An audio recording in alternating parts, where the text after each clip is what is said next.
কুড়িগ্রাম পৌর এলাকায় শিক্ষা প্রতিষ্ঠান ও আবাসিক এলাকার পাশেই গড়ে উঠেছে ময়লার ভাগাড়। পৌরসভার বর্জ্যের সঙ্গে মিশছে হাসপাতালের বিষাক্ত বর্জ্য। স্থানীয়দের দাবি, দীর্ঘদিন ধরে অভিযোগ দিয়েও মিলছে না প্রতিকার।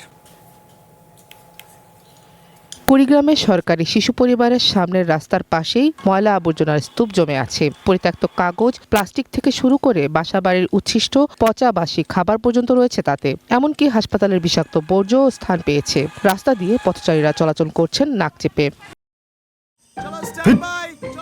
লাইফে কোনো কিছুর গ্যারান্টি নাই, তাই ইন্স্যুরেন্স করুন সিটি ব্যাংকে। কারণ ইন্স্যুরেন্স করলে সিটিতে সুরক্ষা পাবেন নিশ্চিন্তে।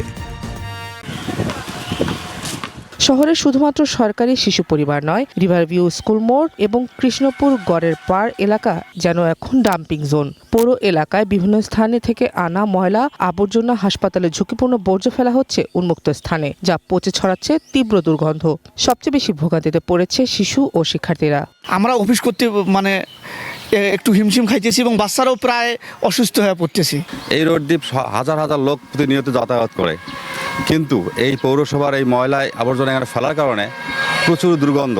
নিষেধ দিলে আমার সামনে আসি না ফেলায়, যখন রাতে 2-2:30 বাজে তখন আসি রাতে ফেলে যায়। এখানে অনেক জনে ময়লা ফেলায়, আমরা ময়লা ফেলার জন্য আমরা খেলতে পারি না। আমাদের ডায়রিয়া হয়, অসুখ বিসুখ শোক হয়, আমরা কবার তো কলে কালে দাবড়ে থই। সামনে এমনভাবে ময়লা আবর্জনা ফেলানো হচ্ছে, যার কারণের জন্য প্রায় আমাদের বাচ্চারা অসুস্থ হয়ে পড়তেছে। হাসপাতালের বর্জ্য উন্মুক্ত স্থানে ফেললে সংক্রামক রোগের ঝুঁকি বেড়ে যায় বহুগুণ, যা শিশুদের জন্য অত্যন্ত বিপজ্জনক বলে জানান জেলা সিভিল সার্জন। বর্জ্য ব্যবস্থাপনা ঠিক মতো না থাকে তাহলে সেখান থেকে বিভিন্ন রোগ জীবাণু ছড়াতে পারে এবং সেখান থেকে ডায়রিয়া হতে পারে, কলেরা হতে পারে এবং টাইফয়েডের মতো অসুখ বিসুখ হতে পারে। এই বিষয়ে ক্যামেরার সামনে কথা বলতে রাজি হননি পৌর কর্তৃপক্ষ। One national desk.